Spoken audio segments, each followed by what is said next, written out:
지난 시간에 우리 대요리문답 신론에 대해서 우리가 살펴보았습니다. 하나님의 본성에 대해서, 또 하나님의 속성에 대해서, 하나님의 위격에 대해서, 하나님의 사역, 즉 하나님의 작정, 그리고 작정의 실행인 창조와 섭리에 대한 이야기들까지 우리가 살펴보았습니다. 어, 우리가 성경에 우리가 성경에 여러 신학이라는 게 있거든요. 우리 조직 신학, 또 성경 신학, 역사 신학, 실천 신학 이런 것들이 있는데 참 이게 다 중요한데 그중에 가장 제가 생각할 때는 가장 우선적이고 먼저 꼭 정립해야 될 게 뭐냐면 이 조직 신학이다라고 얘기할 수 있습니다. 성경 66권의 핵심적인 진리들을 정리하고 이 교리화했던 것들을 가르치는 이 조직 신학, 이 뼈대가 되는 이 신학을 교리를 잘 배우는 게 중요합니다. 이런 공부가 필요한 이유는 이런 교리나 이런 신학은 2000년 기독교 역사 속에서 성령의 인도함을 받은 수많은 하나님의 사람들에 의해서 정립된 겁니다. 다듬어지고 또 교정하고 다듬고 가장 성경적인 그 성경의 가르침에 부합한 것들이 2000년 기독교 역사 속에 정립되어 온 겁니다. 그 우리는 역사적 기독교가 물려준 이 정통 교리와 이 정통 신학을 잘 배우는 게 중요합니다. 우리가 혼자 아무리 성경을 많이 연구하고 많이 읽고 아무리 많이 우리가 이걸 공부를 한다 하더라도 2000년 동안 수많은 믿음의 사람들에 의해서 정립되어 온 이 가르침하고 우리가 개인적으로 연구한 가르침하고 어느 게 더 옳고 여러분 성경적으로 올바른 가르침이겠습니까? 우리는 한 개인이 아무리 성경을 열심히 연구하고 한다 하더라도 여러분 아주 제한적으로밖에 우리가 성경을 이해하지 못합니다. 근데 이미 수많은 믿음의 사람들에 의해서 그들도 다 성령의 인도함을 따라서 함께 이 정리해 왔기 때문에 우리가 역사적 기독교가 물려준 이런 정통 교리와 신학을 공부하는 것들이 매우 중요합니다. 그래서 이런 교리를 잘 공부하면 우리가 성경을 해석하고 성경을 읽어 나갈 때 어, 바르지 않게 엉뚱하게 성경을 이해하거나 해석하는 이런 오류를 범하지 않을 수가 있습니다. 교리는 올바른 어떤 울타리 역할을 해주는 겁니다. 그래서 성경을 성경의 이 통일성 있는 가르침에서 벗어나지 않도록 그래서 올바른 가르침 안에서 이 성경을 통일성 있게 읽어 나갈 수 있도록 하는 그런 역할을 하거든요. 근데 교리와 신학이 제대로 정립되어 있지 않으면 성경을 읽으면 성경이 귀에 걸면 귀걸이가 되고 코에 걸면 성경이 코걸이가 되어 버리는 겁니다. 그래서 성경을 우리 이단들이 왜 나오겠습니까? 거짓된 이런 정말 이런 이단들 이런 거짓된 가르침들이 거짓 교사들이 왜 나타나겠습니까? 이 성경 66권을 통일성 있게 올바르게 해석하지 않기 때문에 나타나는 거거든요. 그래서 우리가 성경 본문을 바르게 읽기 위해서 우리가 성경 연구를 바르게 하기 위해서 성경을 바르게 해석하고 바르게 이 성경을 통해 하나님 우리의 주시는 메시지를 바르게 알기 위해서는 이 성령의 조명하심이 필요하고 또 이런 이 올바른 교리와 신학이라는 이런 울타리가 있어야지만 올바르게 이해할 수 있어요. 이단들이 하는 이런 비유풀이, 이 비유풀이가 비유를 푼다는 게 아니고 그냥 성경에 있는 가르침을 어떤 특정 구절을 떼와서 그 구절들을 연결시켜서 어떤 의미화하는 작업들을 비유풀이라고 하거든요. 쉽게 얘기하면 우리 옛날에 노래 중에 아이들 노래 중에 이런 노래 있잖아요. 뭐 원숭이 엉덩이는 빨개, 빨간 것은 사과, 사과는 둥그러, 둥근 것은 지구. 그리고 이게 이렇게 논리를 연결하는 걸 이단에서 이야기하는 비유풀이거든요. 근데 이게 이단들만 이런 식으로 성경을 해석하는 게 아니고 우리가 올바른 성경에 대한 이해가 없는 상태에서 성경을 읽게 되면 매우 자기 주관적인 생각을 따라 자기 경험에 근거해서 성경을 읽어 나가고 이해할 가능성이 매우 높아요. 성경은 절대 진리입니다. 성경은 유기적 축자 완전 영감된 정확 무오한 오류가 없는 그리고 충분한 성경 스스로 진리임을 증명하고 이 구원의 진리를 선명하게 명료하게 우리에게 전달하는 이게 성경 특별 계시 기록된 말씀이거든요. 이 성경은 절대적이고 궁극적인 최종 권위입니다. 모든 것을 판단하는 기준, 절대적 기준이 객관적 진리인 성경이에요. 근데 우리가 자칫 잘못하면 성경을 매우 주관적으로 읽을 수 있어요. 그래서 우리가 이걸 이렇게 주관적으로 읽지 않기 위해서는 이런 성경 전체의 핵심적인 진리들, 이 교리들을 잘 정립하는 게 매우 중요합니다. 어떤 분들은 이 교리를 왜 공부하느냐, 인간이 만든 거 아니냐, 이렇게 말하는데 저는 매우 잘못된 생각이에요. 우리가 성경을 바르게 읽고 성경 이 본문 진리를 하나님의 말씀을 바르게 이해하고 읽고 이 말씀에 우리가 기초해서 살아가기 위하여 그래서 이 교리와 신학이 중요한 겁니다. 이게 없으면 성경은 너무나 넓게 해석하는 게 가능하기 때문에 그래서 이걸 조심을 해야 되는 겁니다. 그래서 우리가 이 대요리문, 종교개혁 이후에 이런 교리 문답들 또 66권의 진리들을 정리한 신앙 고백서들이 다 만들어집니다. 그래서 성경의 기독교 역사 속에 정리됐던 이런 교리와 신학들을 잘 공부하는 게 매우 중요하고 그래야지만 우리가 올바른 신앙생활을 하는 것이 가능합니다. 그러면 기독교 역사를 이렇게 공부를 해보면 너무나 다양한 이단들이 존재하고 너무나 말도 안 되는 주장들을 하고 있다는 것들을 알 수가 있거든요. 그런데 신기한 거는 그런 너무나 말도 안 되는 주장들인데도 너무나 많은 사람들이 그걸 따른다는 겁니다. 오늘날도 마찬가지잖아요. 우리도 우리 주변에서 이 거짓되고 헛된 사상에 빠져서 끌려가는 사람이 얼마나 많은지 몰라요. 철로역정에도 보면 수다 거리에 사는 달변의 아들 수다쟁이가 나오거든요. 이 수다쟁이는 말하는 걸 좋아하고 진리에 대해 얘기하는 걸 좋아하고 뭐 무슨 주제든지 이야기하는 걸 좋아해요. 근데 그 사상이 성경에서 나온 게 아니거든요. 우리는 이 세상에 성경을 가지고도 정말 성경을 왜곡해서 진리인 것처럼 말하는 수많은 종류의 그런 주장들과 그런 사람들을 보게 되는 겁니다. 그래서 오늘날에는 잘 분별하는 게 매우 중요해요. 철로역정에도 아름다운 궁전에 들어가면 그 직분자 중에 이 분별이라는 이름이 있거든요. 이 분별, 경계와 분별, 이게 되게 중요해요. 올바른 걸 봤을 때, 들었을 때, 설교를 들었을 때, 책을 읽었을 때, 누군가의 가르침을 받았을 때 분별하는 게 중요하고 잘못된 것을 분별하고 경계하는 이 태도가 신앙생활에 있어서 매우 매우 중요한 부분입니다.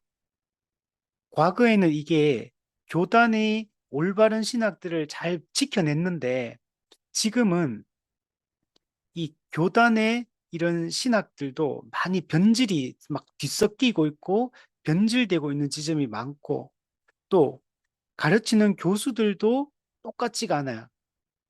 똑같은 가르침을 주지 않고 또 목회자들도 그 교단에 이 보수적인 교단에 있다고 목회자가 다 보수적인 신학과 보수적인 성경 해석을 하느냐?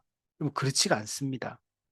그래서 지금은 누구든지 어떤 교수든 목회자든 어떤 믿음의 선배든지 정말 그 사람이 가지고 있는 이 정말 전체적인 신학, 이 전체적인 교리에 대한 이해가 정말 바르냐 바르지 않느냐를 잘 따져야 되는 이런 시기입니다. 그래서 한 지역교회 목회자 한 명 한 명, 내가 나한테 영향을 미치는 그 사람이 어떤 신학을 가지고 있는 사람인지를 잘 판단을 하고 그 내용들을 들을 수 있는 이런 귀를 갖는 게 우리한테는 매우 중요합니다. 그럼 우리가 다양한 주장이 있는데 그 중에 어느 게 옳은지 우리 판단을 잘 못하잖아요. 그래서 그걸 지도하라고 교회에 목사를 세워줍니다. 목사 직분은 공적으로 성도들을 올바른 그 진리로 이끌도록 그리고 그 방향을 제시하도록 지도하고 가르치는 역할을 하도록 교회 목사 직분을 세워주신 겁니다. 에베소서 말씀에도 보면 각 성도들을 연결시켜주는 그 역할을 누가 하냐면 마디라고 표현돼요. 각 마디. 예. 이게 몸과 이렇게 마디가 이렇게 연결시키는 부위들이 있잖아요. 이 마디 역할이 너무 중요해요. 그래서 이 마디 역할을 누가 하냐면 목사 직분이 하는 겁니다. 그래서 잘 마디 역할을 잘하고 성도들이 잘 서로 연결되어서 신령한 집 그리스도의 몸으로서의 그 교회가 잘 세워지도록 하는 게 중요하고 철로역정도 청교도들의 이 신학을 담고 있는데 앞부분에는 회심의 과정, 뒷부분에는 성화의 과정을 설명해요. 근데 회심의 과정에서도 성화의 과정에서도 마지막 천국에 입성하는 그 순간까지 이 전 과정에서 가장 중요한 역할을 하는 사람이 누구냐면 그게 보면 전도자라고 표현되어 있어요. 그 전도자는 말씀 사역자를 지칭, 목사를 지칭해요.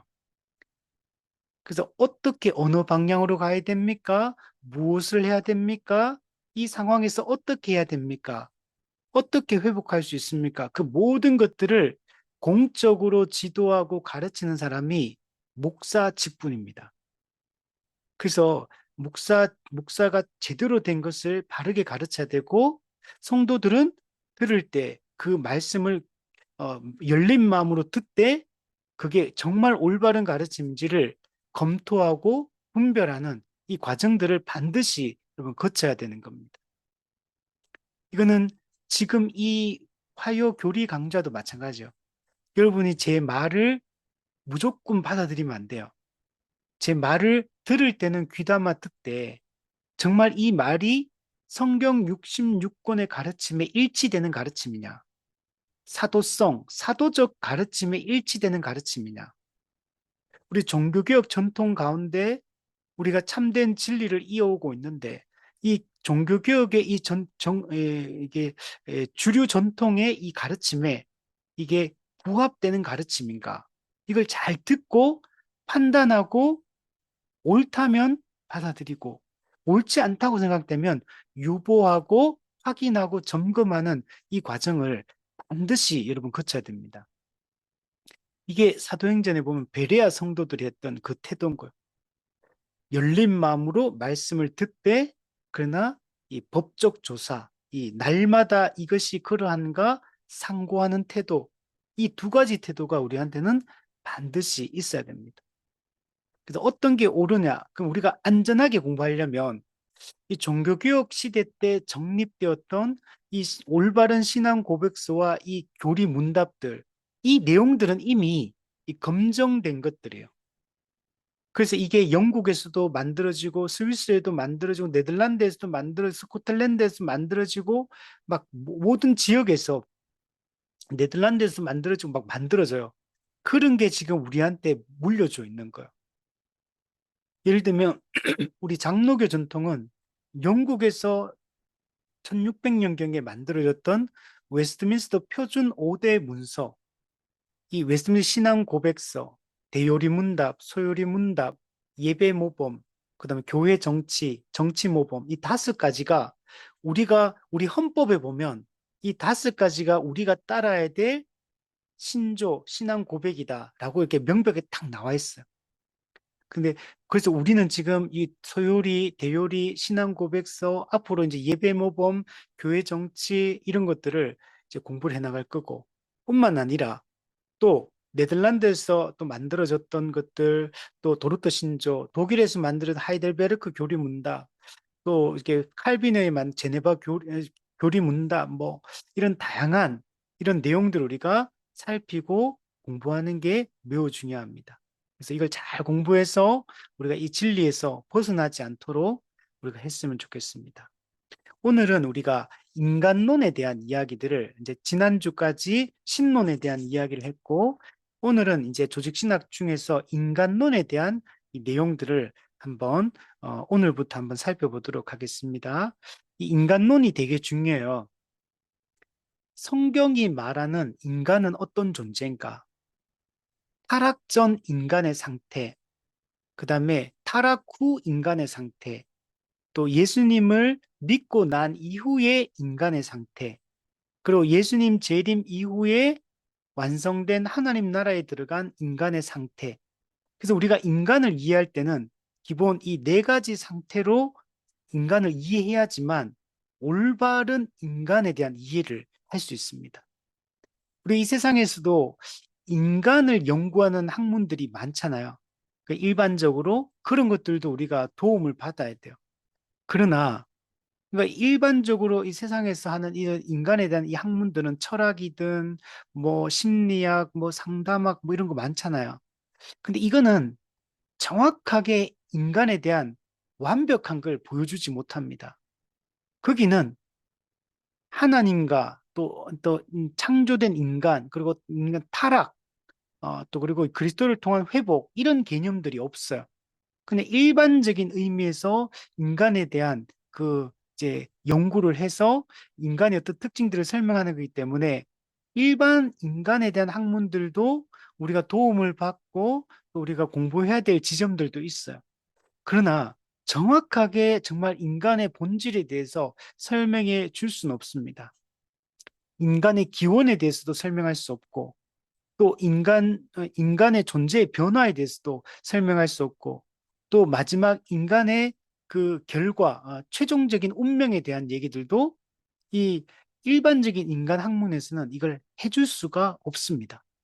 오직 성경만이 인간을 창조하신 그 하나님, 인간을 창조한 어떤 목적을 가지고 창조했고 그 목적을 따라 하나님이 인간을 또 이끄시고 계시기 때문에 그래서 성경적인 관점으로 인간을 이해하지 않으면 정확한 인간론을 이해할 수가 없는 겁니다. 그래서 이 아주 간단하지만 요 되요리문답에 나오는 이 인간론에 대해서 한번 우리가 생각을 해봤으면 좋겠고 또 나중에 기회가 된다면 이 개혁주의 인간론 이런 이 개혁주의 인간론을 또 자세하게 풀어 쓴 책들이 많이 있거든요. 이런 것들을 공부함으로 인간에 대한 올바른 이해를 좀 우리가 높여가는 것이 중요합니다. 자, 오늘은 21문부터 29문까지 인간의 타락과 죄의 비참함에 대한 얘기들을 한번 나누어 보고 우리 다음 주에는 이 타락한 이 인간, 죄와 비참함 가운데 있는 이 인간에게 하나님이 어떤 은혜를 베풀어 주는지 이 은혜 언약과 인간에 대한 이야기들을 다음 주에 한번 해보도록 하겠습니다. 자, 21문부터 한번 보시면 인간은 하나님이 창조한 처음 상태를 유지하였는가? 자, 인간은 하나님이 처음 창조를 했을 때 그 상태가 계속 지속적으로 유지되었는가? 라고 질문합니다. 자, 그러면 인간이 처음 창조한 인간의 상태가 뭔지를 우선은 한번 우리가 생각을 해봐야 돼요. 그게 우리 지난주에 그 얘기들을 나누었습니다. 그래서 먼저 그걸 먼저 한번 살펴보고 처음 창조한 인간은 어떤 존재로 지음을 받았는지를 알아야지만 이후에 우리가 어떻게 되었는가를 이야기를 할 수 있기 때문에 먼저 17문과 20문을 먼저 한번 살펴보도록 하겠습니다. 우리 앞부분에 대요리문답 17문에 보시면 하나님은 인간을 어떻게 창조하셨는가? 하나님이 다른 모든 피조물을 만드신 후에 자, 6일 동안 하나님이 천지를 창조하셨는데 그런데 인간이 창조물 중에 피조물 중에 제일 마지막에 만들어집니다. 앞에 혼돈한 무질서한 세상에 질서를 부여하고 이 포밍 사역, 이게 형태를 갖추는 사역을 하시고 2일부터 3일까지, 4일부터 6일까지는 공허, empty, 텅 비어 있다. 텅 비어 있는 세상을 충만하게 가득 채우는 작업을 4일부터 6일까지 하게 됩니다. 그래서 마지막에 짐승을 만들고 나서 이제 이 지구와 이 우주에 있는 어떤 존재 중에 만들어지지 않은 건 오직 인간밖에 없어. 그래서 인간 창조 이전에 모든 피조물들을 먼저 다 만들고 순서상 제일 마지막에 인간을 창조합니다. 순서상 마지막에 창조했다는 얘기는 인간 이전에 창조된 모든 피조물은 인간을 위해서 만들어진 환경이라는 의미를 담고 있어요. 인간이 창조의 중심이고 나머지 피조물들은 인간을 위해서 존재하는 환경입니다. 그걸 또 알 수 있는 것은 순서상 제일 마지막에 창조된 것을 통해서도 알 수 있고, 두 번째, 인간은 유일하게 하나님의 형상으로 지음받아요. 하나님의 형상, 이마고 데이, 하나님의 이미지, 하나님의 이미지, 하나님의 속성을 가진 존재, 하나님과 닮은 꼴로 지어진 유일한 존재, 인간, 하나님의 형상. 히브리어는 이걸 첼렘이라고 합니다. 그래서 여기는 하나님의 영적 존재인 것처럼 인간도 영적 존재로 지원받았고, 하나님이 지정의를 가진 인격적 존재인 것처럼 인간도 그런 존재로 지원받았고, 하나님이 통치권을 가진 왕이신 것처럼 하나님이 자신의 통치권을 일부 인간에게 위임해 주심으로 모든 피조물, 모든 생물을 다스리라는 하나님의 대리 통치자로서의 사명을 부여해 주십니다. 그래서 이 세 가지를 살펴보면 인간이 창조의 중심이다라는 것들을 알 수가 있습니다. 그래서 맨 마지막에 인간을 만들었고 처음부터 남자와 여자, 우리 성은 딱 두 개죠. 남자와 여자로 창조했고 남자의 육체는 땅의 먼지 흙으로 만들고 여자는 또 남자의 갈비뼈, 이 갈비뼈로 만들었다는 얘기는 남자와 연합된 존재, 남자로부터 연합된 존재로 여자가 만들어졌다는 걸 알 수 있습니다. 자, 그들에게 살아있고 합리적이고 불멸하는 영혼을 부여하고, 네. 인간은 죽지 않는다 그랬죠. 불멸하는 존재라 그랬죠. 타락으로 말미암아 일시적으로 육체적 죽음을 죽어서 육체와 영혼의 분리가 예수님 재림 때까지 일시적으로 중간 상태 동안에 그런 존재로 우리가 분리된 상태로 있지만 예수님 재림하시면 신자와 불신자의 모든 몸이 부활해서 분리되었던 영혼과 몸이 다시 결합해서 영육 통일체를 이룬 상태에서 그리스도의 심판대 앞에서 최후 심판을 받게 되는 겁니다. 최종 확정 판결을 받게 되는 겁니다. 그래서 인간은 불멸하는 이런 존재로 만들어졌습니다. 그리고 인간은 지식과 이 지식을 다 가지고 있어요. 의로움, 거룩함을 가진 존재로 하나님 형상대로 창조되었고 또 하나님은 자신의 법을, 율법을 인간의 마음속에 기록했어요. 그래서 인간은 처음부터 하나님을 아는 존재예요. 하나님의 뜻도 알고 하나님이 어떤 분인지도 알고 세상의 본질에 대해서 이해하고 자신이 누구인가도 알고 뭘 해야 되는지도 알고 그걸 정확하게 아는 존재로 이 기록이 됐습니다. 또한 그 마음에 기록된 율법을 따라서 그 율법에 100% 순종해서 살아갈 수 있는 율법을 성취할 수 있는 힘도 부여를 받았어요. 그런 존재로 지원받아서 모든 피조물들을 다스리도록 청지기로서 경작하고 관리하고 또 이렇게 이끌도록 그렇게 창조함을 받았습니다. 그러나 인간은 하나님으로부터 자유의지, 의지의 자유를 부여받았습니다. 근데 이 의지의 자유의지는 거룩과 의와 또 이렇게 우리 거룩함으로 지원받았기 때문에 선하게 지원받았기 때문에 인간은 처음부터 이 자유의지가 어디로 작동하냐면 하나님의 뜻대로 살아가는 쪽으로 이게 자유의지가 작동합니다. 하나님의 뜻을 알고 그 뜻을 성취할 수 있는 힘도 있고 하나님의 뜻대로 살려고 하는 100%의 그 의지를 가진 상태. 이걸로 인간이 지음을 받았어요. 그러나 자유의지 또는 의지의 자유라는 얘기는 인간이 스스로 결정할 수 있다. 스스로 선택할 수 있다.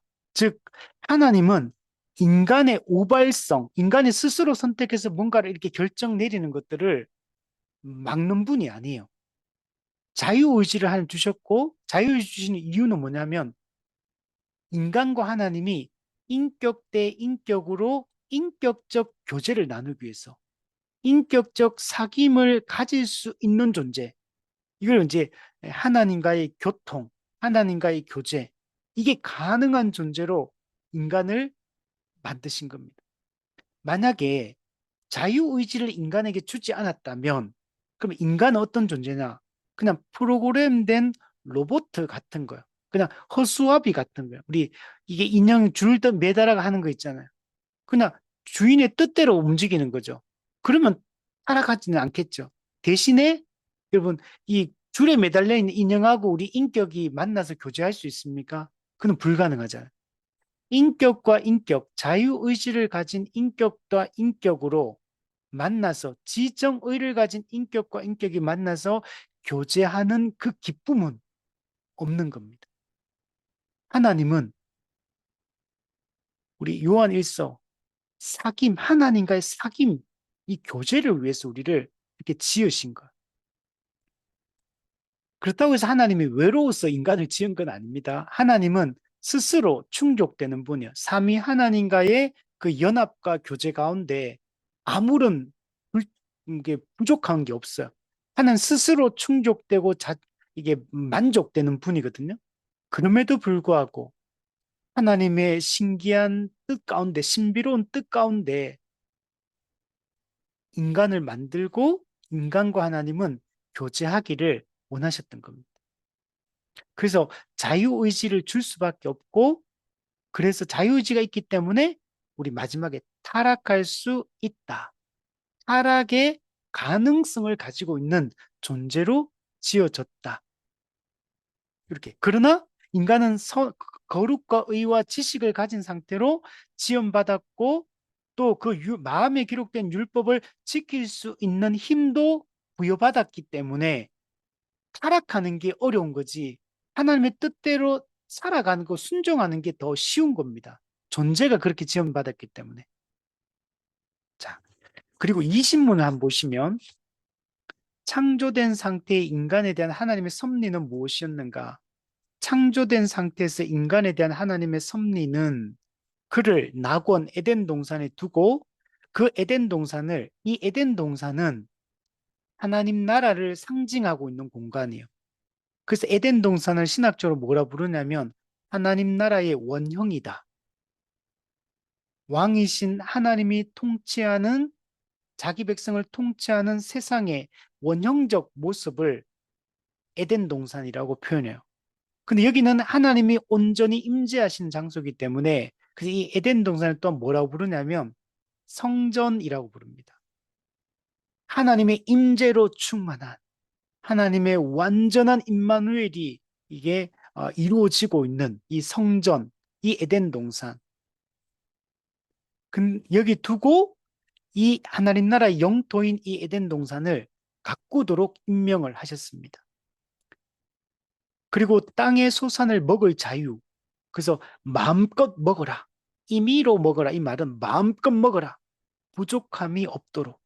하나님 나라의 풍성함을 누리며 아무런 부족, 빈곤, 결핍, 가난이 없는 세상으로, 풍요로운 세상으로 하나님 만드셨습니다. 그리고 모든 피조물을 그의 통치하에 두었다. 예, 인간이 모든 피조물의 대표이기 때문에 그 인간의 통치하에 모든 피조물을 맡겨두신 거예요. 그래서 다스리라고 명령하신 거예요.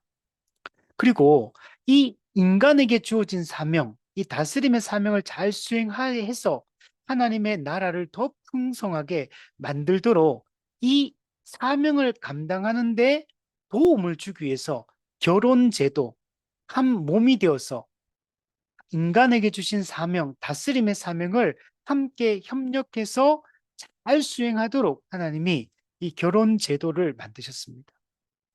근데 이 결혼 제도는 단순히 남녀의 이야기를 하는 게 아니고 남녀의 하나됨, 한몸됨은 이 다스림의 사명을 수행하는 이 돕는 배필의 역할을 하는데 이거는 단순히 남녀로서 부부 관계로서만 이야기하려고 하는 게 아니라 근본적으로는 사람과 사람과의 관계, 전체 인류의 관계가 돕는 배필, 에제르, 이거 다른 번역은 알맞은 짝, 예, 알맞은 짝이 딱 힘을 모아가지고 하나님이 주신 인간에게 주신 다스림의 사명을 잘 수행하도록 하기 위하여 이 결혼 제도 전체 인류의 관계성을 설명해 여러분 주고 있는 겁니다. 그래서 이 일을 함께 해야 되잖아요. 그래서 이 하나님을 알고 하나님의 명령의 말씀을 순종해서 하나님의 영광을 위하여 이 일을 할 수 있는 사람, 이게 서로와 서로의 관계가 돼야 돼. 그게 이 땅에서 부부 관계로 봤을 때는 그래서 신자는 신자와만 결혼해야 된다. 믿지 않는 자와 멍에를 같이 매지 말라 하는 이유가 하나님이 인간을 창조한 이 본래적 사명을 같이 함께 협력해서 수행하라고 인간을 만들었고 전체 인류의 관계 그렇고 부부 관계가 그러한데 만약에 이제 한 사람은 이걸 알고 한 사람 모르면 이게 삶의 목적과 가치가 달라지잖아요. 그래서 성경에서는 믿는 자와 멍에를 같이 해라 라고 얘기를 하는 겁니다. 만약 그렇지 않다면 우리는 이 믿지 않는 배우자, 믿지 않는 가족, 믿지 않는 이웃을 전도해서 함께 이 같은 이 삶의 목적과 비전, 삶의 가치를 가지고 살아갈 수 있도록 우리가 복음을 전하는 역할들을 여러분 해야 되는 겁니다. 자, 그래서 계속 보면 결혼을 제정하고 그로 하여금 자기와 교제할 수 있게 하며 사람을 하나님과 교제하는 게 목적이요. 그리고 하나님과 교제하는 결과가 뭐냐면 안식일을 제정하였다. 하나님과의 교제를 통해 우리는 참된 안식을 맛보게 돼요. 우리 히브리어로는 이거 샬롬이라고 하죠. 샬롬, 안식, 기쁨, 평안. 이걸 우리가 맛보고 누리고 그리고 하나님이 천지를 창조하실 때 창조 목적이 있는데 그 하나님 나라를 건설하려고 하는 것. 근데 이 하나님 나라를 건설하게 되면 어떻게 되냐면 우리가 안식을 누리게 되는 겁니다.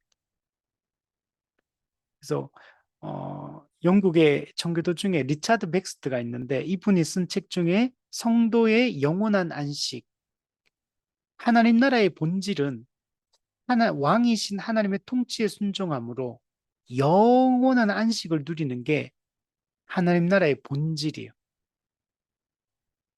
그 우리는 이 땅에서 그걸 미리 맛보는 게 뭐냐면 우리에게 주어진 안식일 제도예요. 그래서 지금 우리는 예수님이 부활하신 주일, 주의 날, 주일을 일요일을 지금 주의 날 그리스도인의 안식일로 우리가 지키고 있는 거.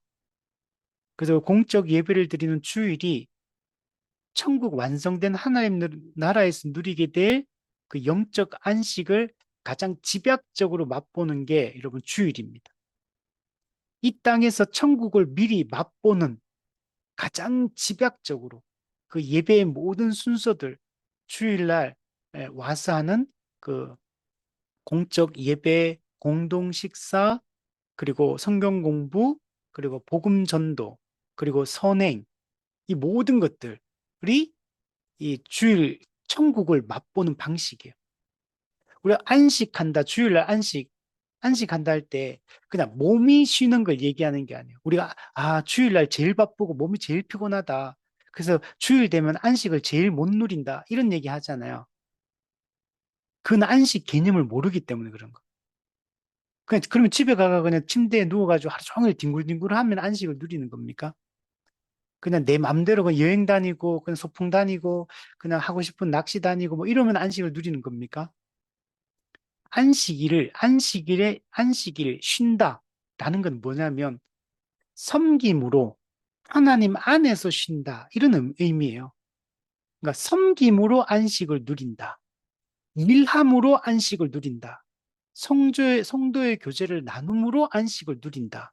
성도를 섬김으로 안식을 누린다. 이런 개념으로 안식을 이해해야 돼요. 그래서 우리가 주일날 시행하는 이 모든 일들, 그것을 통해서 우리가 참된 안식과 기쁨을 여러분 누리는 겁니다.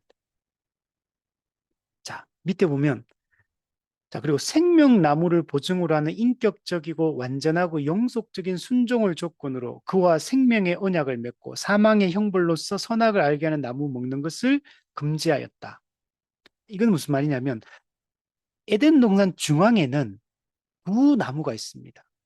선악을 알게 하는 나무가 있고 생명나무가 있어요. 이 두 나무의 존재는 하나의 메시지의 양면을 보여주고 있는 거예요. 그러니까 선악을 알게 하는 나무, 생명나무를 분리해서 이해하면 안 돼요. 이게 하나의 메시지를 던져주고 있어요. 근데 그 메시지의 양쪽 면, 동전의 양면에 그 메시지를 던져주고 있는 겁니다.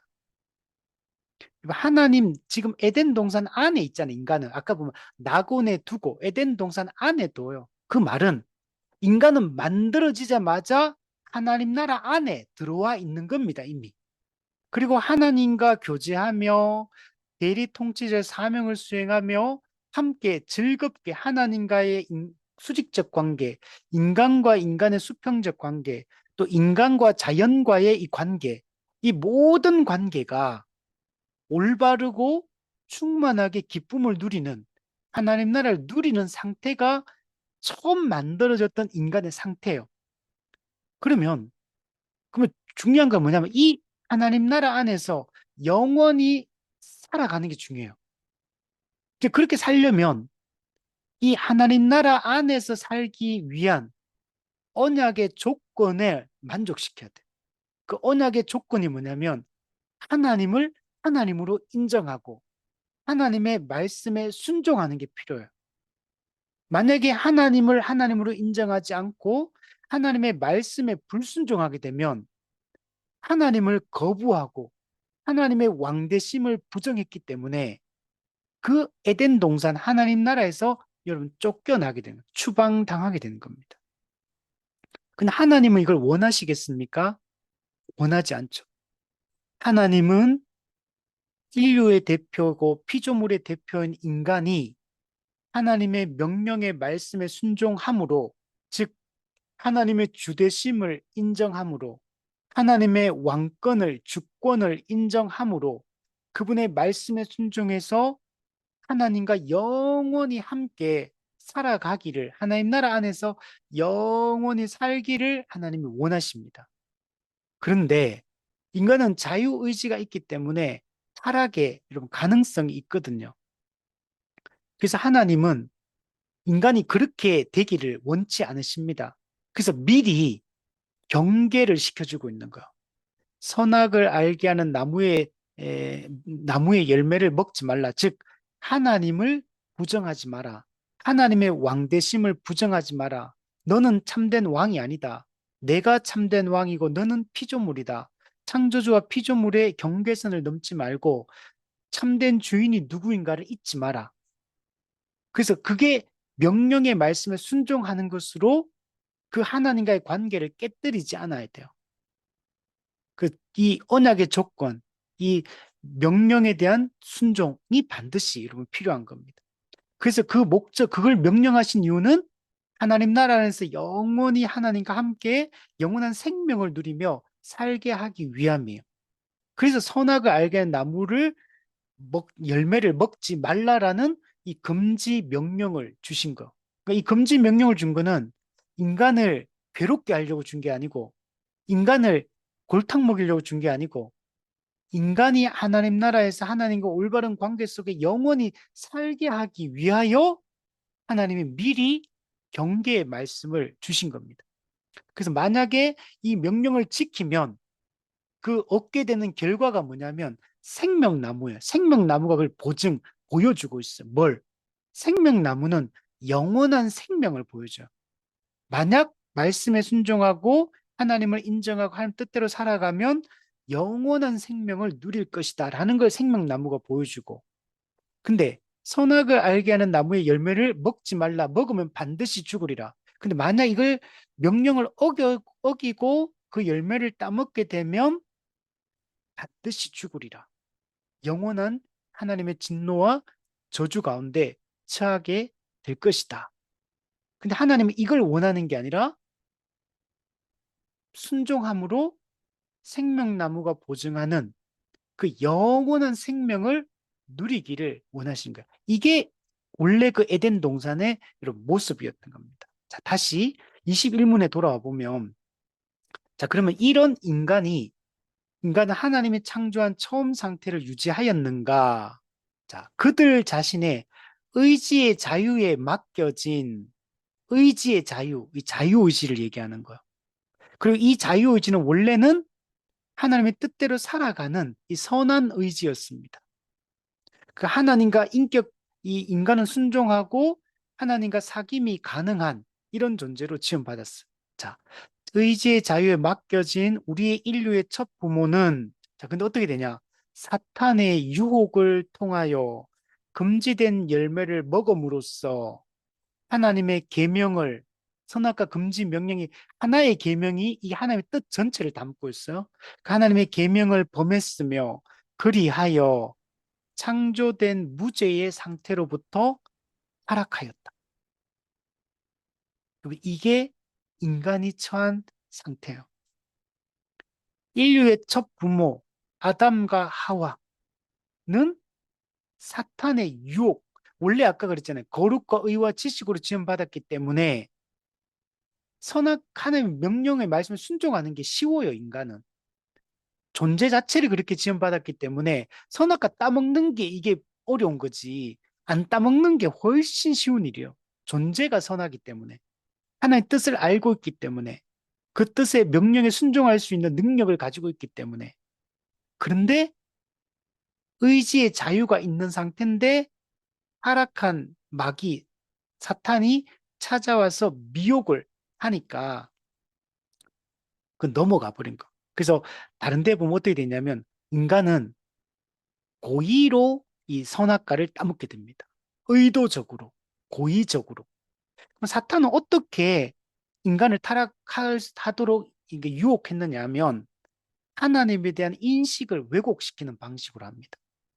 하나님은 우리의 자유를 빼앗는 분이다. 하나님은 인색하신 분이다. 하나님은 우리를 억압하는 분이다. 이런 식으로 질문을 통해서 하나님의 인식을 왜곡시켰고, 그리고 또 유혹하는 내용이 있죠. 네가 이것을 먹으면 눈이 밝아질 것이다. 그 눈이 밝아지면 어떻게 되냐면 하나님과 같이 될 것이다. 하나님처럼 될 것이다. 하나님처럼 되면 뭐가 좋으냐? 선악을 알게 될 것이다. 선과 악을 알게 된단 말은 이 선악을 알려면 기준이 있어야 되잖아요. 그 이게 선이다, 이게 악이라고 판단할 수 있는 기준, 즉 법을 제정하고 법을 집행하고 법으로 이게 심판하는 이 역할을 하는 존재가 네가 될 거다. 즉 창조주가 될 거다. 네가 신이 될 거다. 이렇게 여러분 미혹을 했던 겁니다. 그러니까 하나님에 대한 인식이 왜곡되니까 하나님에 대한 부정적 생각이 싹 텄고 거기다가 네가 이거 먹으면 네가 하나님처럼 되어서 네가 스스로 네 인생의 주인이 되어서 네가 세운 기준에 따라서 네가 살아갈 수 있다. 네가 모든 것을 마음대로 할 수 있다. 이렇게 유혹을 했고 스스로 자기가 주가 되기 위하여 인간은 선악과를 따먹게 됩니다. 금지 명령인데 즉 일종의 한계를 설정해 놨는데 그 한계를 넘어가 버리는 겁니다. 하나님의 법을 어깁니다. 그래서 범법, 불법. 하나님의 법을 어겼다는 말은 하나님이 왕이라는 사실을 부정했다. 주대심에 대한 거부, 왕권에 대한 반역. 이걸 했고, 그래서 인간은 창조된 무죄의 상태. 우리 아까 제가 인간은 네 가지 상태가 있다고 그랬죠. 타락 전 무죄의 상태. 여기서부터 타락해서 이제는 타락의 상태, 부패한 상태로 인간이 변질되게 된 겁니다. 그래서 이제는 하나님과의 관계가 끊어졌기 때문에 이제는 하나님과 인간의 관계가 사도 바울은 원수 관계다. 하나님과 수직적으로 적대적 원수 관계가 되어버립니다. 그럼 하나님은 이 하나님의 왕권을 거부한 인간을 어떻게 하냐면 진노, 저주하십니다. 그 성경에 보면 율법의 저주, 하나님의 저주, 하나님의 심판의 대상이라고 이야기를 합니다. 인간은 하나님의 진노 아래 이제 놓이게 됐어요. 하나님과의 관계가 단절되었습니다. 하나님과 이제 적대적 원수 관계가 되었고, 이전에 주셨던 모든 복을 상실하게 됩니다. 마음껏 먹던 거, 이제는 마음껏 먹을 수 없게 되었고, 이제는 모든 관계가 평화로운 관계였다면, 이제는 하나님과의 관계뿐만 아니라 인간과 인간과의 관계, 인간과 자연과의 관계도 다 원수 관계, 적대적 대립 관계로 다 바뀌게 됩니다. 그러면 이제부터는 철저히 이제 고립된 이제 인간이고 항상 긴장 속에서 살아가지 않으면 자신을 보호할 수 없어요. 이제는 경쟁해야 되고 전쟁을 해야 되고 내가 차지하지 않으면 내가 죽는 이런 이제 약육강식의 이런 세상으로 변질이 되게 됐습니다. 거기서 끝나는 게 아니라 육체적으로 노쇠하고 죽게 되고 그리고 영원한 심판을 받게 되었습니다. 22문에 보면 모든 인류가 그 첫 범죄에서 타락했는가? 첫 범죄, 하와가 먼저 선악과를 따먹고 옆에 있던 아담에게 선악과를 주니까 아담도 선악과를 따먹고 둘 다 타락하게 됩니다. 근데 복음서에 보면, 서신서에 보면 그 책임을 누구한테 묻냐면 아담에게 물어요. 그래서 이 인류의 첫 범죄 그러면 우리가 하와가 먼저 범죄했고 하와가 아담을 줬잖아요. 근데도 성경은 아담의 범죄, 아담이 선악과를 따먹었다 이렇게 다 표현해요. 왜 그러냐면 아담이 남자는 여자의 머리요. 창조 질서상 머리이기 때문에 뱀이 사탄이 하와를 유혹할 때 아담도 옆에 있었거든요. 그럼 함께 있었다 표현돼 있거든요. 그러면은 머리로서 그 뱀의 유혹에 하와가 넘어가지 않도록 머리의 역할, 막는 역할을 했어야 돼요. 첫 번째, 머리의 역할을 못했죠. 두 번째, 하와가 먼저 따먹고 아담에게 줬을 때 자기 자신도 받아가 먹어버려요.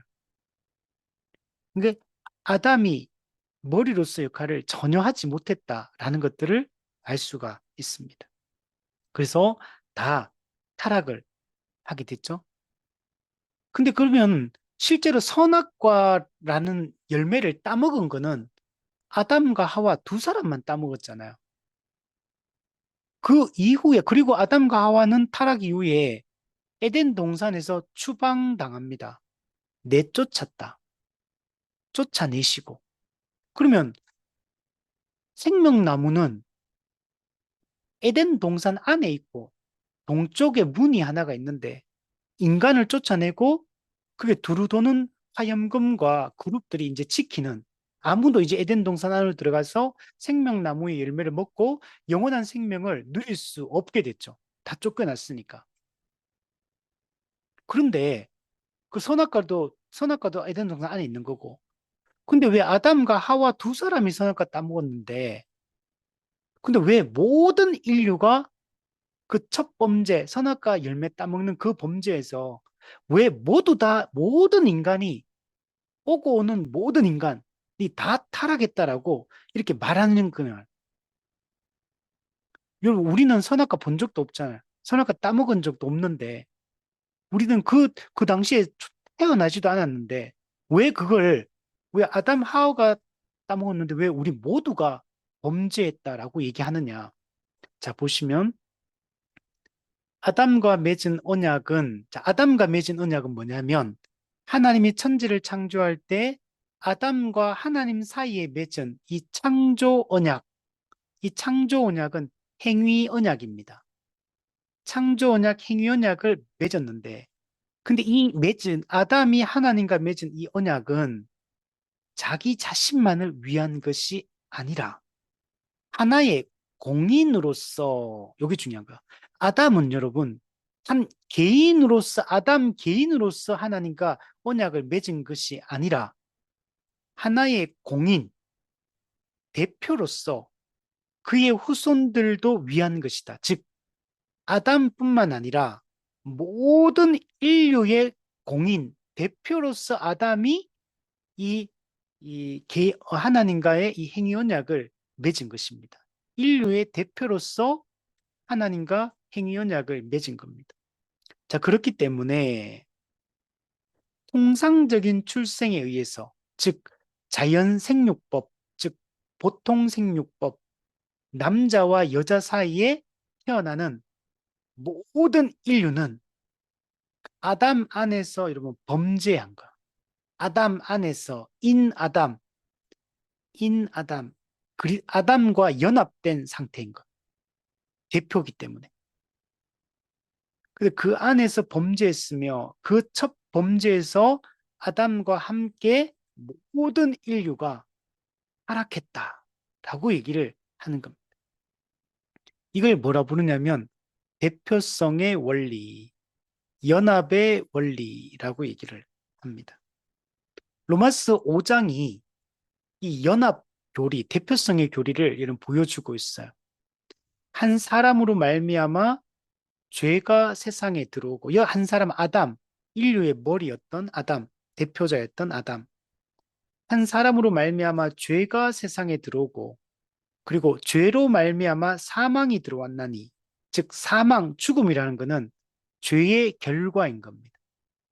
여기서 사망은 영적 죽음을 얘기합니다. 영적 사망, 영적 죽음. 들어왔나니 이와 같이 모든 사람이 죄를 지었으므로 사망이 모든 사람에게 이르렀느니라.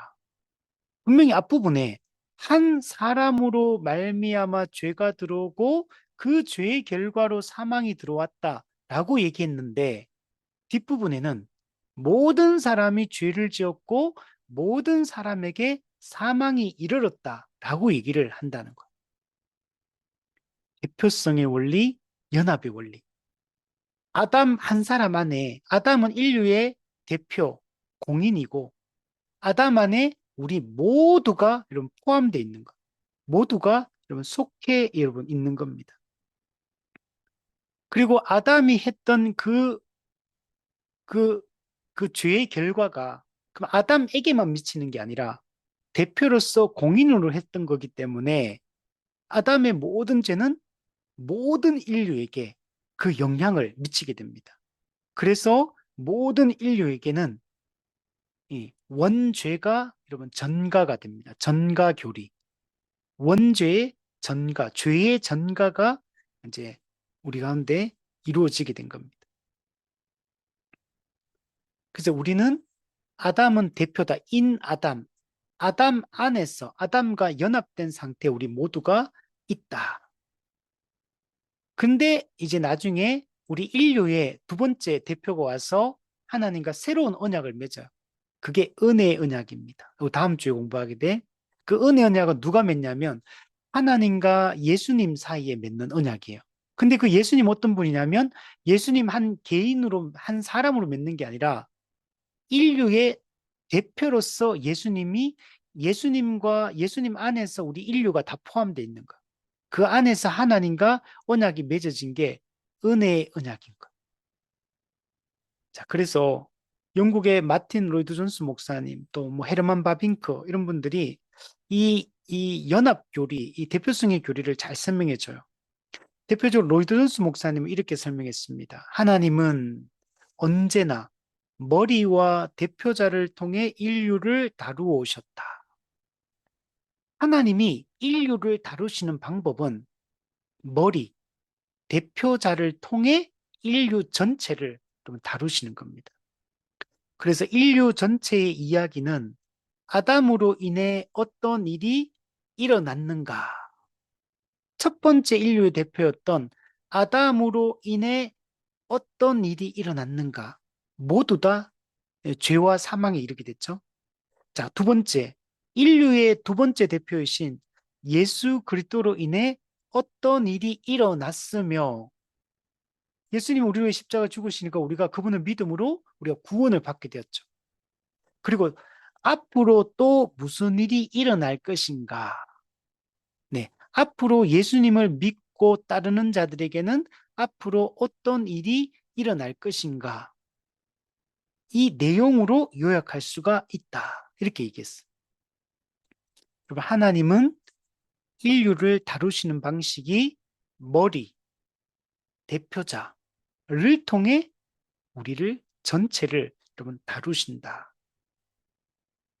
그래서 이 연합 교리를 잘 설명하는 게 그거 연합되었다는 얘기가 우리 아담 안에서 연합했기 때문에 죄와 사망이 우리한테 이르게 되었고, 그래서 우리가 예수님을 믿으면 그리스도와 연합되기 때문에 그리스도의 모든 공로, 십자가 공로가 우리에게 다 적용이 돼요.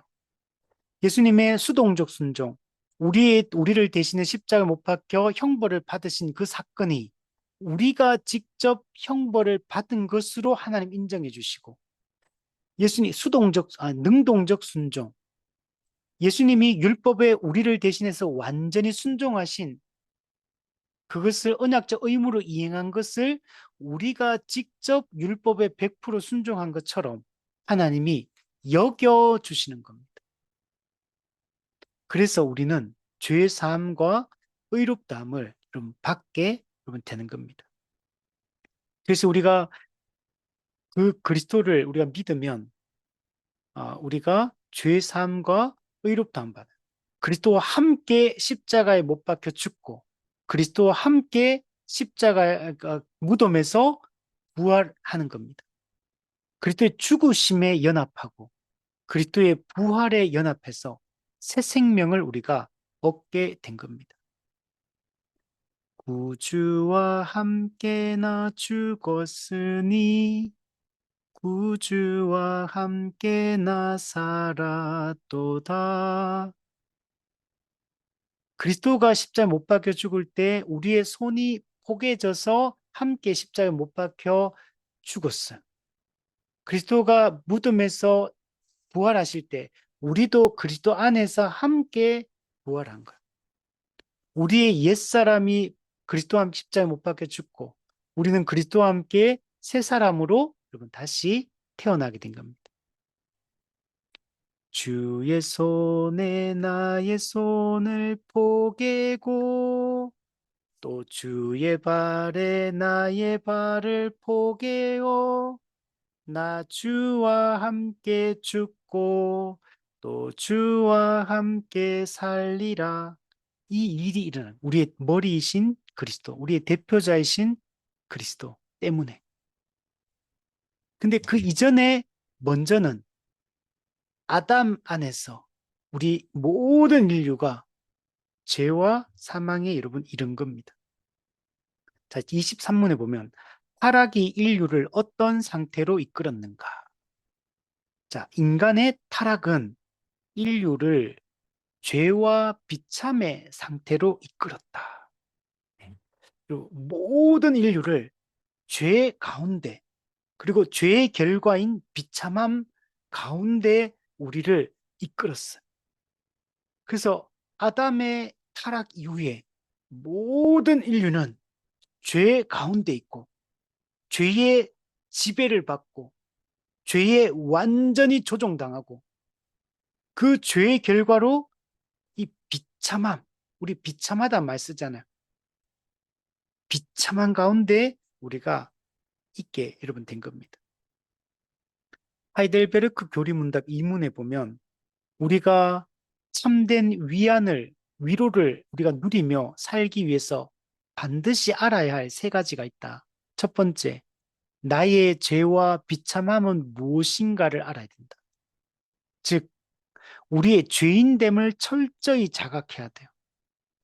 하나님 앞에서 우리가 영원히 진노받고 영원히 지옥에서 고통을 받아도 죄값을 치를 수 없는 존재라는 사실을 우리가 알아야 돼요. 우리의 죄가 너무나 크기 때문에 우리가 일반적으로 이 사회도 그렇잖아요. 죄가 크면 클수록 형벌이 무겁잖아요. 근데 우리의 죄값은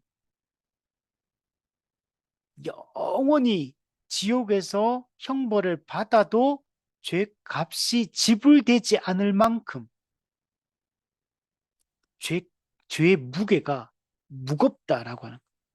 범죄의 대상이 창조주이기 때문에 그리고 범죄의 내용이 너무나 악하기 때문에 영원히 지옥에 가도 형벌을 다 치르는 게 불가능한 죄의 무게감을 가지고 있다는 거예요.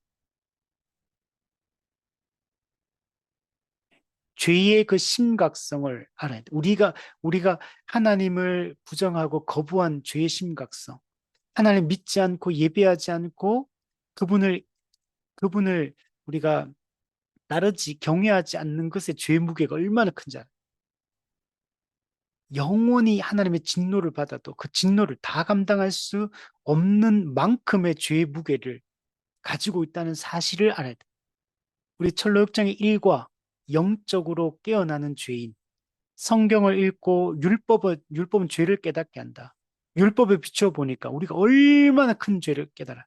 그리고 이 죄를 자각한 이후에, 죄인됨을 철저히 자각한 이후에 나는 영원한 하나님의 불과 유황의 심판을 받을 수밖에 없는 그런 존재임을 깨닫고 크리스찬이 완전한 두려움에 휩싸여요. 이 죄인을 향하여 공의롭게 심판하시는 하나님의 심판에 대한 엄청난 공포를 느낍니다.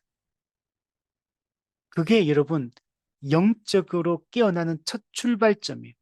아직 거듭난 상태가 아니에요. 그래서 자기 가족들한테 아내와 자식한테 여기 있으면 이 장망성에 있으면 우리 영혼의 멸망지에서 불과 영못에 떨어져서 우리 다 죽는다. 빨리 떠나야 된다 했을 때 아내와 남편 성경을 읽지 않았기 때문에 죄인됨을 자각하지 못하고 남편을 전혀 이해하지 못해요. 근데 그렇지 않은 그 죄인은 성경을 읽으면 읽을수록 죄의 무게감이 죄짐이 점점 무거워지는 거예요. 하나님의 심판에 대한 공의로운 심판에 대한 그 무서움, 공포감을 더더욱 깊이 느껴요. 그래서 아내와 남편을, 자식들을 버려두고 먼저 순례 여정을 떠나는 내용들을 볼 수 있습니다. 물론 이거는 이제 진짜 가족을 떠난다는 말은 아니고 영적으로 이제 떠난다 이런 의미입니다. 그게 반드시 있어야 돼요. 우리가 처한 이 죄와 비참함의 이 상태가 얼마나 무서운 것인가를 알아야 돼요. 이걸 잘 보여주는 게 여러분, 조나단 에드워즈의 그 설교, 유명한 설교가 있거든요. 하나님의 진노, 제목이 갑자기 생각나네. 그, 하나님의, 음, 어, 나중에 얘기해 드릴게요. 하여튼 그 유명한 설교가 있어요. 그 복음을 전하는 설교거든요. 근데 그 내용들을 엄청 긴데 설교가 그 내용에 보면 어, 진노하신 하나님의 손안에 떨어진 죄인들, 진노하신 하나님의 손안에 떨어진 죄인들, 그게 얼마나 무서운 것인가를 상세하게 그걸 기록해 주고 있어요. 그 설교 가운데. 복음을 전하기 위해서 우리의 죄와 비참함이라는 게 도대체 그게 뭔지, 하나님의 진노라는 게 뭔지를 아주 너무나 상세하게, 너무나 사실적으로 묘사를 해주는 설교입니다. 여러분, 이걸 우리가 느껴야 돼요.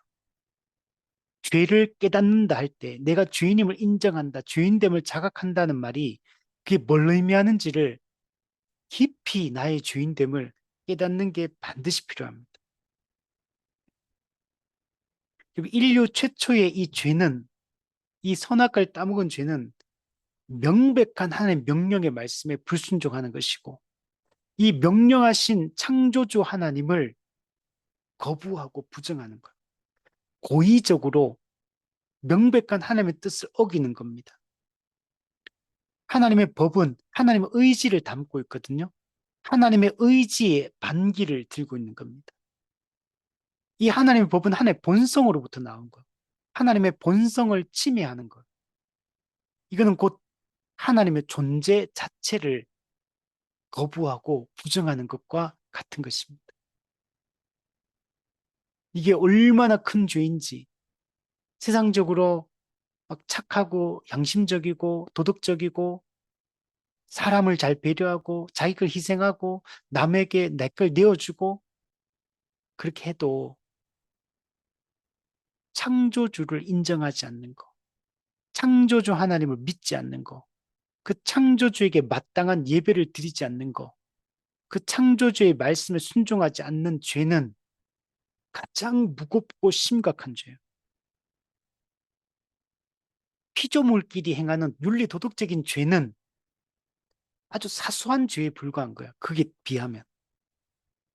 창조 수직적으로 창조주를 향하여 피조물이 반역하는 죄, 반기를 드는 죄, 스스로 주인이 되려고 하는 죄, 창조주의 주인 되심을 부정하는 죄. 여러분, 안 믿는 게 가장 큰 죄예요. 마땅히 드려야 될 피조물이 창조주를 향해 마땅히 드려야 될 예배를 드리지 않는 게 가장 무거운 죄예요. 그 하나님의 말씀을 거부하고 말씀을 순종하지 않는 것이 가장 큰 죄예요. 수평적으로 피조물끼리 윤리도덕적으로 짓는 죄들은 상대적으로 아무것도 아니에요. 거기에 비하면. 죄의 무게감 자체가 달라. 범죄의 대상이 누구냐? 이 세상에도 똑같아요. 범죄의 대상이 누구냐에 따라 죄의 무게가 달라집니다. 예를 들면 제가 누구한테 달걀을 던져가 머리를 맞춰가지고 피가 났어요. 근데 제가 달걀을 던져서 피가 났을 때 그 사람이 누구냐에 따라서 죄의 무게가 여러분 달라지는 겁니다. 그게 만약에 미국 대통령이다. 그러면 저는 당장 잡혀갈 거예요. 미국 대통령한테 달걀 던진 거 하고 그냥 길 가다가 그냥 친구한테 달걀 던진 거 하고는 이 세상 법도 무게감이 다르다는 거. 근데 우리가 저지른 범죄의 대상이 창조주 하나님이라면 그는 전혀 다른 차원의 문제가 여러분 되는 겁니다. 그게 가장 악하고 가장 여러분 큰 죄를 짓고 있는 것. 자, 24문. 죄란 무엇인가? 즉, 죄의 본질이 뭐냐에 대한 질문이에요. 이성적인 피조물에게 규범으로 주어진 하나님의 어떤 법이라도 여하히 부족하게 준행하거나 굴복하는 것이다. 그러니까 죄가 뭐냐? 법을 어기는 거야.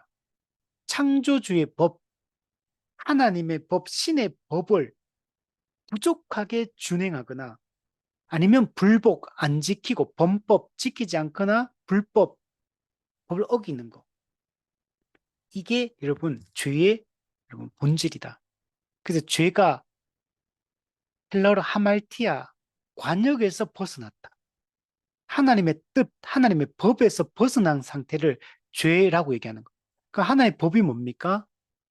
그게 원래는 타락된 인간의 마음에 기록된 것이 타락 이후에 그 성문법으로 주셨어요. 그게 성경입니다.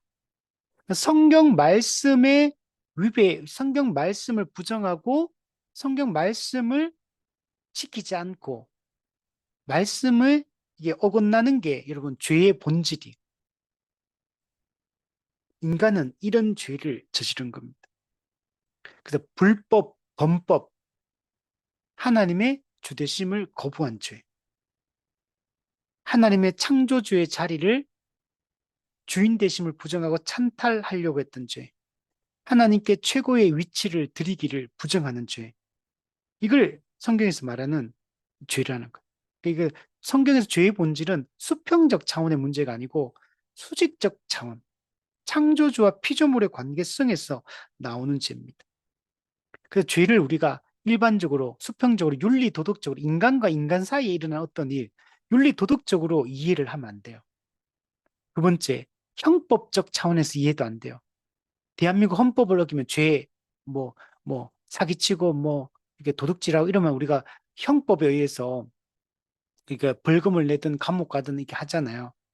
이런 형법적 차원으로 인간 사회에서 만들어진 이 법 차원에서 이 죄를 이해하면 안 돼요. 그러면 우리가 이 땅에 이제 헌법, 그리고 우리 뭐, 이 형법, 뭐, 이런 거, 우리가 이런 거 지켰다고 해서 우리가, 그러면 나는 죄인이 아니다. 이거 다 지키면 나는 죄인이 아닌가? 아니요. 하나님의 법, 하나님의 말씀을 어기는 게 가장 큰 죄입니다. 또 요즘에는 죄를 질병으로 보는 사람도 있어요. 죄를 질병. 그러니까 죄라는 건 질병이고 치유의 대상, 치료의 대상으로 죄 문제를 접근하는 이런 사람들이 많습니다. 근데 죄는 그런 게 아니에요. 죄는 법적인 겁니다. 공적인 것이고 법적인 것이고. 그래서 이 죄의 본질을 우리가 잘 이해하는 게 중요합니다. 25문. 인간이 타락한 상태의 죄성은 어디에 있는가? 인간이 타락한 상태의 죄성은 아담이 범한 첫 죄의 죄책, 자, 선악과를 따먹은 인류의 대표로서 범한 첫 죄의 죄책, 죄책이라는 말을 우리가 잘 우리가 잘 이제 붙들고 있어야 됩니다. 죄에 대한 책임을 얘기해요. 죄책, 공적인 책임, 법적인 책임. 이게 무서운 거. 죄책. 여기서부터 죄책감이 나오는 거. 근데 죄책은 감정의 문제가 아니고 이 법적 책임을 얘기해요. 죄에 대한 법 책임. 이건 뭐냐면 죄를 지었으니까 죄에 대한 형벌을 받아야 된다. 형벌을 받아야 될 책임. 이 죄책을 지게 되고. 두 번째, 창조에서 부여된 의의 결여. 우리 우리 앞서 얘기했죠. 디오르문드 17문. 사람은 거룩과 의와 지식을 부여받아서 창조함을 받았어요. 이 거룩의 지식은 원래 하나님 것인데 하나님이 인간에게 이게 우리한테 주신 거예요. 그래서 인간은 처음에 아담과 하와가 창조함을 받을 때 거룩하고 의롭고 지식을 가진 이런 존재로 지음을 받았거든요. 근데 타락함으로 말미암아 창조 때 부여되었던 이 의가 여러분 결여되게 돼요. 의가 결여되면 거룩하신 하나님 앞에 나아가는 게 불가능합니다. 그러면 죄가 없다고 하나님께 나가는 게 아니고 의가 있어야 하나님께 나갈 수가 있어요. 죄 없다고 해서 만약 이러면 죄는 없는데 의도 없다. 그러면 천국 하나님께 못 가요. 물론 원래 개념 뭐냐면 죄가 없는 게 반대로 뒤집으면 의가 있는 거예요. 사실 개념이 이제 그런 상태인데 그러니까 근데 이제 논리적으로 설명을 할 때 죄가 없기 때문에 하나님 거룩하신 앞에 나아갈 수 있는 게 아니고 하나님이 요구하시는 의가 있으니까 나가는 거예요. 근데 타락으로 말미암아 원래 부여되었던 그 원의를 잃어버리게 되었어. 이제는 인간은 거룩하신 하나님 앞에 나아갈 수 없는 존재가 된 겁니다. 또한 영적으로 선한 모든 것에 대해 철저히 무관심해집니다. 네. 원래 인간은 선한 것, 하나님이 기뻐하는 영적인 것에 대한 관심으로 가득 차 있는 존재예요. 영적인 것, 하나님이 기뻐하시는 것, 하나님 명령하신 것, 온통 그 생각으로 가득하고 그 뜻에 순종해서 살아가는 것을 가장 기쁘게 생각하고 행복하게 생각하는 사람이 원래 인간이었는데 이제는 영적으로 선한 하나님의 뜻에 철저히 무관심, 이제 관심이 없어져요. 이제 타락하고 나니까 전혀 다른 것을 하나님이 기뻐하지 않는 다른 것으로 그 관심이 이동하게 됩니다. 그리고 또한 무능, 이제는 능력이 없어졌어. 그 뜻에 순종하고 거룩하게 사는 것 자체가 불가능하게 됐어. 또한 대립하게 됐어. 대립. 갈등과 대립. 그래서 이걸 뭐라 표현하면 본성의 오염. 본성적으로 보면 죄에 오염되어 있는 상태랄까. 그죠. 죄책, 그리고 의의 결여, 그리고 본성의 오염. 이 죄의 오염에 인간은 휩싸이게 되었습니다. 이것을 뭐라 부르냐? 원죄라고 부르는 거예요. 원죄. 오리지널 신, 원죄. 그로부터 모든 자범죄가 나온다. 이 원죄가 있기 때문에 자범죄, 스스로 짓는 죄, 각 개인이 짓는 이 자범죄가 나오게 됩니다. 모든 인류가 타락했다는 그 결정적 증거가 뭐냐? 자범죄를 짓는 걸 보면, 아, 아담이 대표가 맞구나. 아담 안에 모든 인간이 다 타락했다는 걸 증명하는 게 뭐냐면, 각 개인이 스스로 짓는 자범죄. 만약에 인간 중에 자범죄를 안 짓는 사람이 있다면, 아, 이 사람은 타락 안 했구나라고 생각할 수 있어요. 아담이 대표가 아니구나 생각할 수 있지만, 모든 인간이 태어나면 다 자범죄를 짓거든요. 그 얘기는 원죄가 전가되었기 때문에 자범죄를 여러분 짓게 되는 겁니다. 그 로마서 5장 14절에 보면 아담으로부터 모세까지 아담의 범죄와 같은 죄를 짓지 아니한 자들까지도 사망이 왕노릇하였나니 아담은 오실 자의 모형, 즉 예수님이 우리의 대표인 것처럼 아담도 우리의 대표다. 그런 거 선악과를 안 따먹었는데도 불구하고 아담과 같은 죄를 짓지 않았는데도 불구하고 사망이 왕노릇하는 걸 볼 때 아담이 인류의 대표인 게 맞고 아담 안의 모든 인류는 타락했, 타락한 것이 맞다라는 것들을 확인할 수 여러분 있다는 거예요. 자, 25문에서 중요한 거는 원죄가 중요해요. 원죄. 이 원죄는 우리 모든 대표인 아담의 그 타락으로 말미암아 모든 사람이 지게 되었다. 자, 그러면 이 원죄라는 거 아까 이거 뭐라 그랬습니까? 원죄를 선악과 따먹는 첫 범죄 그 자체를 원죄라고 하는 게 아니에요. 선악과 따먹는 행동 그 자체. 이걸 첫 범죄라고 표현하는 거예요. 첫 범죄 이꼴 원죄가 아니고 그 첫 범죄 선악과를 따먹는 행동으로 말미암아 나타난 결과가 원죄라고 하는 거예요. 그게 뭐냐? 죄책, 아까 말한 본성의 오염, 의의 결여, 이 상태로 인간, 이걸 가지고 있는 상태를 원죄가 전가되었다. 원죄를 가지고 있다라고 얘기하는 거예요. 아담의 행동 그 자체, 선악과 따먹는 행동 그 자체가 우리한테 이제 전가되는 게 아니고 그 죄의 결과가 우리한테 전가되는 거. 그걸 원죄라고 얘기한다는 거. 죄책과 이 근원적인 이 부패성. 이걸 우리가 물려받게 된 거. 전가된 거. 자, 26문. 어떻게 원죄가 우리의 첫 부모로부터 그들의 후손들에게 전달되는가? 원죄는 자연적인 출생에 의해 우리의 첫 부모로부터 그들의 후손들에게 전달된다. 네. 아담과 하와가 타락해서 원죄를 가지고 있으니까 원죄를 가진 두 사람의 이 성적인 관계를 통해서 태어나는 모든 인간들은 원죄를 가지고 태어나게 돼요. 근데 예수님은 인류의 대표가 되기 위해서 우리를 구원하기 위하여 이 처녀 마리아 그리고 성령으로 잉태되어 이 땅에 태어나시잖아요.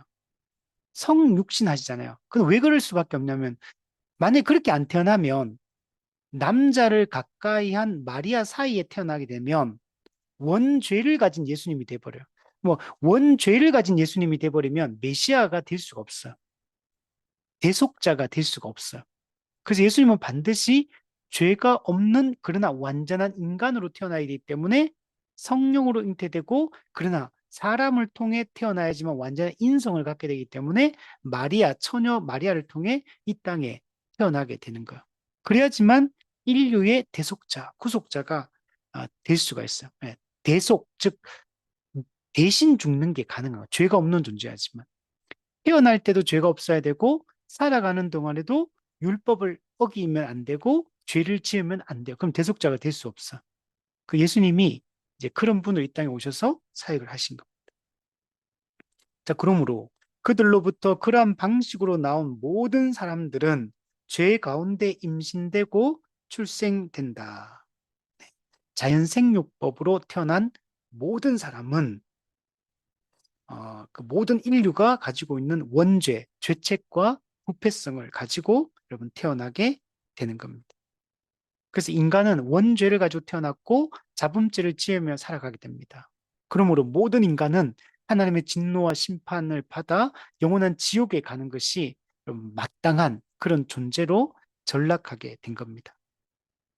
27문. 타락이 인류에게 가져온 비참이란 무엇인가? 여러분, 인간의 이 타락으로 말미암아 하나님과의 교제가 상실하게 됩니다. 하나님이 인간을 자유의지로 만든 목적이 하나님을 교제하기 위함이라고 했잖아요. 근데 이게 끊어집니다. 하나님과 관계가 단절되니까 교제를 상실하게 되고, 그리고 하나님은 이제 인간을 불쾌하게 생각합니다. 하나님은 인간을 향해 하나님의 저주, 율법의 저주를 내리십니다. 인간은 하나님의 진노와 저주, 정죄와 심판 가운데 있게 되었습니다. 그리하여 우리는 모든 인간이 태어날 때부터 본질상 하나님의 진노의 자녀가 됐습니다. 하나님의 진노를 감당할 수밖에 없는 본질적으로 그런 존재로 태어나게 됩니다. 또한 사탄의 노예, 사탄의 종으로 태어납니다. 태어날 때부터 원죄를 가지고 태어났고, 그래서 이제는 하나님과의 관계는 아버지와 자녀, 왕과 백성의 관계가 아니라 대립과 원수 관계예요. 그럼 누구하고 친밀하냐? 마귀하고 친밀해요. 마귀가 아버지, 너희 마귀, 아비 마귀가. 하나님이 아버지가 아니고 모든 인간은 마귀가 아버지인 상태, 마귀의 자녀, 아버지 마귀와 그다음에 그의 자녀, 이 타락한 인간들, 이 관계로 이 땅에 여러분 태어나게 된 겁니다. 그래서 하나님의 공의에 따라 현세와 내세의 모든 형벌을 면할 수 없다. 하나님과의 관계는 끊어졌고 하나님은 이제 적대적인 원수 관계이기 때문에 한 공의로운 하나님은 인간에게 심판합니다. 타락한 인간에게. 근데 이건 어디서? 현세에도 심판하고 내세에도 심판합니다. 28문. 현세에서 그러면 하나님께 받는 죄의 형벌이 무엇이냐? 현세에서 받는 죄의 형벌은 내적인 것도 있고 외적인 것도 있어요. 내적으로는 정신의 맹목, 타락한 감각, 강한 망상, 마음의 경화, 굳어짐, 양심의 공포, 사악한 감정. 여러분, 이게 인간 내적으로 이런 게 들어왔어요. 그 인간 존재는 그냥 존재 자체가 악합니다. 마음에 생각하는 모든 것이 악해요. 우리 노아 홍수 때처럼. 타락한 인간은 하나님을 부정하고 자기중심적이고 그리고 교만하고 그냥 악하고 악한 것을 계획하고 이런 존재로 인간은 태어나게 됩니다. 양심에는 공포가 있어요. 심판에 대한 두려움, 형벌에 대한 두려움과 타락한 감각, 정신의 맹목, 엉뚱한 것에 엉뚱한 쪽으로 생각과 이 사고가 펼쳐지게 됩니다. 마음이 굳어져 있어요. 양심이 작동을 하지 않습니다. 외적으로는 우리 때문에 피조물에게 임한 하나님의 저주. 예, 아담 너로 말미암아 땅이 여러분 가시와 은근키를 내게 됐죠. 로마서 8장 피조물이 썩어짐의 종로로 타고 있다. 여러분 아담이 인류의 대표이며 모든 피조물의 대표이기 때문에 아담의 타락은 곧 피조 세계 전체의 타락과 변질과 왜곡으로 나타난 거예요. 그래서 땅이 땅의 역할을 못해요. 자연이 자연의 역할을 제대로 못하고 모든 게 적대적인 관계가 되어버립니다. 그래서 자원이 빈곤하게 되고 자원이 빈곤하니까 경쟁하고 전쟁에 싸워 이겨야 되고 그래서 갈등과 대립과 살인과 폭력으로 나타나게 됩니다. 늘 불안과 두려움에 떨며 살 수밖에 없는 이런 근원적인 이런 존재 상태가 되게 된 겁니다. 뿐만 아니라 죽음 그 자체를 보면 병들고 죽어요. 노쇠하고 아프고 그냥 또 우리의 몸, 이름, 상태와 관계, 직업에 닥치는 모든 악한 것들 우리의 모든 삶의 전 영역에서 우리는 이 악을 경험하게 됩니다. 고통을 경험하게 되고 비참함을 경험하며 이 땅에서 살게 됩니다. 이걸 로마서 1장에서 한마디로 내버려 두심의 저주 가운데 있다. 하나님이 타락한 인간을 타락한 그 본성을 따라 지 맘대로 살도록 그냥 내버려 두십니다. 그 타락한 죄의 결과를, 그 고통을 그대로 겪도록 그냥 내버려 둬요. 심판 때까지. 그게 인간은 자유로운 것 같고 내 맘대로 하는 것 같지만 그게 지금 이 땅에 현재적으로 임하는 하나님의 심판이라는 사실을 알아야 돼. 그냥 내가 하나님을 믿지 않고 하나님 뜻대로 하지도 않고 하나님의 성경의 가르침대로 바르게 행하지도 않는데 일이 잘 된다, 돈을 많이 벌고 모든 게 잘 된다. 그러면 그게 저주입니다. 내버려 두시면 저주. 더더욱 더 하나님 멀어지겠죠. 부자가 하나님 나라에 들어가기가 낙타가 바늘기로 들어가는 것보다 어렵다. 성취를 이룰수록 하나님으로부터 더 멀어지게 될 것이고 부자가 될수록 하나님으로부터 더 의존하지 않게 될 것이며 일이 잘 될수록 더 교만해지고 악해지고 그냥 자기 욕망을 따라 살아가는 그 상태를 하나 내버려 두시게 되는 겁니다. 근데 믿는 자에게는 간섭하심 은혜가 있어요. 히브리서 말씀에 사랑하는 아들을 징계하지 않는 아버지가 있겠느냐? 징계는 누구나 다 받는 거다. 사랑하는 자식이기 때문에 아버지가 자식을 징계한다. 이 말씀하잖아요. 간섭하신 은혜. 하나님이 죄악으로 영원한 멸망으로 치닫지 않도록 하나님 막으시고 또 우리를 인도하시고 우리의 길을 제시하시고 이렇게 하나님이 이끌어 주십니다. 마지막 29문. 내세에서 이 타락한 인간이 받는 죄의 형벌은 뭐냐? 내세에서 받는 죄의 형벌은 하나님의 편안한 임재로부터 영원한 분리. 즉 하나님의 편안한 임재 뭡니까? 임마누엘. 임마누엘이 완전히 사라져 버려요. 하나님의 함께하심, 하나님의 임재가 임재로부터 완전히 분리돼 버려요. 하나님의 부재 상태가 됩니다. 지옥불에서 쉼 없이 영원히 받는 영혼과 육체의 가장 괴로운 고통. 그리고 최후 심판을 통해 유죄 선언이 내려지고 확정 판결이 내려지고 영원한 지옥 형벌. 예, 그게 이제 심판이죠. 영원한 지옥 형벌에 떨어지게 됩니다. 성경의 지옥이 하나님과의 완전한 분리. 근데 쉼 없이 영혼도 고통받고 육체도 고통받아. 언제? 영원히. 그래서 성경에 보면 이 지옥을 묘사하는 게 불과 유황이 타는 못이다. 불못이다. 근데 꺼지지 않는 불이 있다. 뭐 또는 뭐 괴로움을 받는 곳이다. 세세토록 괴로움을 받는다. 또 고통을 받는다. 이게 지옥이에요. 하나님과 완전히 분리된 상태에서 영원히 하나님의 진노를 담당해야 돼요. 끝이 없는, 끝나지 않는 영벌에 들어가는 거예요. 믿는 자는 영생을 얻을 것이요. 믿지 않는 자는 영벌에 들어가리라. 그 상태가 좀 되는 겁니다.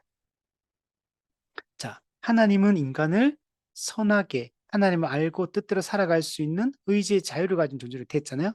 자, 그런데 인간이 타락하면 어떻게 되냐? 의지의 자유가 자유의지는 지금도 여전히 가지고 있는데 이 자유의지가 이제는 선한 의지가 아니고 칼빈과 루터가 얘기했던 노예의 의지. 지금 현재 타락한 인간의 의지는 노예의 의지, 즉 하나님 뜻대로 살아갈 수 없고 오직 죄를 지을 수밖에 없는 의지, 죄 짓는 걸 기뻐하고 죄 짓는 쪽으로 향하고 기울어져 있는 의지, 노예의 의지를 가지고 살고 있는. 그런데 우리 다음 주에 보게 될 하나님이 타락한 우리 인류에게 은혜를 베풀어 주십니다.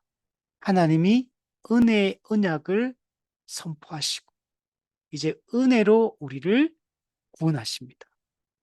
그래서 우리가 예수님을 통한 회복의 상태에 대해서 우리가 다음 주에 알아보도록 하겠습니다.